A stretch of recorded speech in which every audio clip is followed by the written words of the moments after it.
Il y a de nombreuses années, un peuple de chasseurs et de pêcheurs expérimentés est arrivé au pays de la chaleur incessante. Ils se faisaient appeler les Winayek.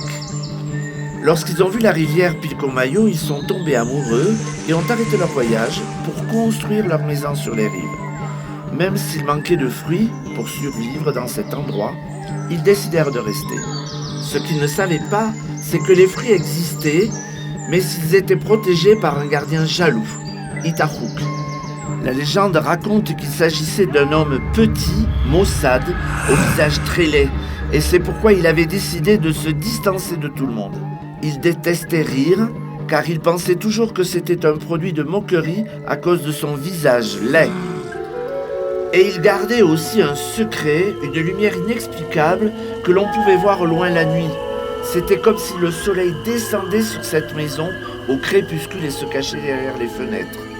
Les animaux le craignaient. Leurs ancêtres leur avaient raconté qu'il avait volé toutes les graines des fruits de la terre. Un matin, Inat le lapin passait au bord de la rivière et entendu parler les gens qui se plaignaient de ne plus trouver les fruits dans cet endroit. Inat se souvint des graines dont ses ancêtres lui avaient parlé et décida d'aller chercher ses amis. Sonna la sage Corsuela et Tsatsi le boulanger moqueur. Itaku doit nous rendre les graines. Nous manquons de déguster des choses délicieuses. Il faut les récupérer. Oui, va chercher les graines. Nous devrions y aller aujourd'hui et voir aussi si c'est aussi laid que nos grands-parents nous l'ont dit. Tati, tu ne peux pas venir avec nous. Vous riez tout le temps et vous pouvez nous causer des ennuis. C'est pas vrai. Je peux être très sérieux si je veux.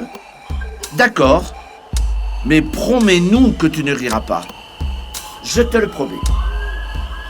Ils ont marché toute la journée, et alors que le soleil se couchait déjà, ils sont finalement arrivés à destination.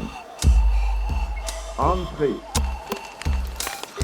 Effrayés, les animaux sont entrés dans la maison d'Itahouk, ont avancé et ont été étonnés.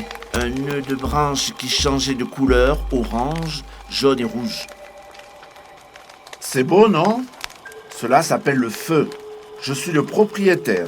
Il m'accompagne et m'éclaire la nuit et m'aide également à préparer mes repas. Il n'aime pas recevoir de visite. Mais ce soir, j'ai plein de nourriture. Viens. Itahouk leur a parlé du maïs, de la courge et de l'anko. Pendant qu'il servait une assiette avec ses fruits cuits dans une marmite, quand Itahouk s'est retourné, il a trébuché accidentellement. Un rire tonitruant s'est fait entendre. C'était Tatsi. Il avait essayé de garder le silence, mais il ne pouvait pas le supporter. Les yeux d'Itahouk se remplirent de colère. Les animaux commencèrent à s'enfuir, craignant sa colère. Il sortit 2 bouches de feu et les brisa en l'air. Une pluie d'étincelles jaillit et le feu commença à envahir tout l'endroit. Pendant que tout le monde courait, Tapiasa, un petit oiseau gris, profita de garder dans sa bouche de nombreuses graines de la table et s'envola vers son nid. 3 jours se sont écoulés depuis cette terrible nuit, et quand il sentit qu'il ne faisait plus si chaud dehors, Tapiasa décida de sortir. Il n'en revenait pas de ce qu'il voyait. Tapiasa commença à marcher tristement, se sentant très seul, jusqu'à qu'il s'en souvienne. Les graines qu'il avait volées à Itahouk étaient dans son nid. Lorsqu'il aperçut un endroit avec de la terre nue, il commença à mettre les graines en terre. Il s'assit pour attendre un moment, mais rien ne se passa. Quelques jours s'écoulèrent encore, ainsi jusqu'à ce que Tapiasa décide de sortir à la recherche d'autres survivants. Et grand fut son étonnement lorsqu'il trouva une famille où il avait enterré les graines.